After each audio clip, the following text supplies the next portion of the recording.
So what's up everyone, and welcome back to our channel in another tutorial. Is your Roku remote suddenly not working? Maybe none of the buttons respond, or it only controls the TV volume, or maybe it stopped pairing altogether. The good news is that your remote may not be broken at all. In many cases, the problem is simply the wrong remote type, weak batteries, or pairing issues that only takes a minute to fix. Let's go through the safest troubleshooting steps before you think about replacing the remote.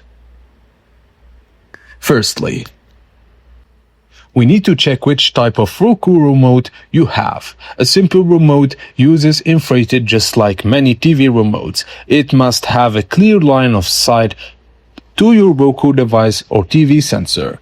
A voice remote works wirelessly after being paired with Roku device, so it doesn't need to point directly at the TV. And if your volume buttons work but Roku navigation doesn't, or if the remote suddenly stopped connecting, knowing which type you have helps narrow down the cause. Now, check the batteries. If your remote uses replaceable batteries, install a fresh matching pair instead of mixing old and new batteries. If you have a rechargeable Roku voice remote, connect it to a charger and allow it to charge for a while before testing again. Weak batteries often cause intermittent button presses, delayed responses, or pairing failures. Once the batteries are replaced or charged, test the remote again before moving to the next step. Now, if the remote still isn't responding, restart the Roku device itself.